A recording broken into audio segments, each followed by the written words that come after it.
رسول الله رسول الله.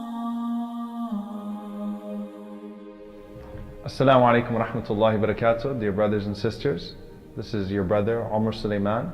You know, when the Prophet Muhammad, peace and blessings be upon him, received his first revelation, he was concerned. He didn't understand whether this was something that was coming from God, or whether this was something that was coming from some other source, or whether this was something that was some supernatural experience. And he was concerned, and it was at that moment that he truly needed a form of reassurance. And he knew the right person to go to, because he ran to his wife Khadija, may God be pleased with her, and he said to her the famous words, Zammiluni, Zammiluni, Dathiruni, Dathiruni, cover me up, embrace me, cover me up, embrace me. And before that incident took place where the Prophet Muhammad, peace be upon him, received the first revelation from God, his wife Aisha, peace be upon her, may Allah be pleased with her, says that he developed a love for being alone. He developed a love for seclusion. So he used to go to the cave of Hira, and he used to meditate and contemplate for weeks and sometimes months, trying to find peace, trying to find answers, trying to find that connection with God. And then finally, when the revelation came to him, it was so powerful that he truly did not know how to handle it. Then came Khadija, may God be pleased with her, the wife of the Prophet Muhammad, peace be upon him, who was there to reassure him. Now the words that Khadija said to the Prophet Muhammad, peace be upon him, were that, Wallahi la yukhzika Allahu abada, which means God will never disgrace you. God will never disgrace you.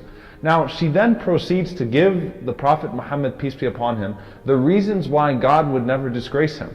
And I want you to think about this for a moment. When you think about religion, when you think about worship, and when you think of the effects of worship, why would God not disgrace you? She didn't say to him, it's because you've been praying and meditating for months and months and months and months. It's because you go stay in a mountain for all of these weeks and you isolate yourself and seclude yourself from the world. She said God would never disgrace you because you uphold the ties of kinship, because you are generous to the needy, because you take care of the poor and the orphan. So she started to mention some of his good to society, his character, peace be upon him.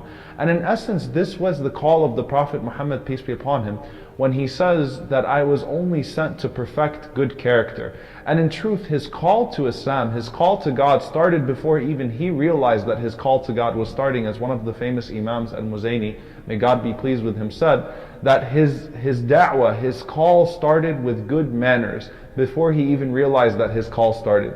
It was with that love that he showed to people, the nicknames that he gained as As-Sadiq, Al-Amin, the trustworthy, the honest, the one who was beloved, the one who could always reconcile between people, the one who would always go out of his way to take care of the orphan. And so it was only befitting now that he found a woman of good faith and good character that truly understood that and truly had that insight and could come to him from that direction and could say to him, O Prophet of God, God is not disgracing you. This is God honoring you. This is God giving you virtue. This is God elevating your status because of all of the people that you have been elevating your entire life. And so with that, I just wanted to focus for a moment. You know, they always say behind every great man is a great woman, but in Islam, besides every great man is a great woman. We found that Khadija, may God be pleased with her, stood with the Prophet Muhammad, peace be upon him, in his hardest times, and so he never would forget her. It was even in the time when you know, they left a life of comfort in essence because she was a successful businesswoman. Even whenever they were forced to abandon that comfort and were all of a sudden placed under economic boycott, which would eventually result in the death of Khadija, may God be pleased with her, because she was forced to eat only leaves. Even with that, she never complained to the Prophet Muhammad, peace be upon him. She never said to the Prophet Muhammad, peace be upon him, what is this mess that you've gotten us into? She only spoke words of encouragement and reassurance. And so we need to learn that as individuals sometimes, with our husbands and with our wives and with our parents and with our children, with our brothers and our sisters. We have to come to this beautiful character of being able to reassure one another, to pick each other up, to beautify one another. And especially with the husband and the wife, as we see with the Prophet Muhammad, peace be upon him, and with Khadija, peace, may God's blessings be upon her, that God says in the Quran, "Hunna libasun lakum wa antum libasun lahun," that she is a garment for you and you are a garment for her. And in essence, a garment covers up a flaw and it beautifies that person's weakness. And we see here that completing that even the Prophet Muhammad, peace be upon him, needed that reassurance, and God blessed him with a woman like Khadija, peace be upon her,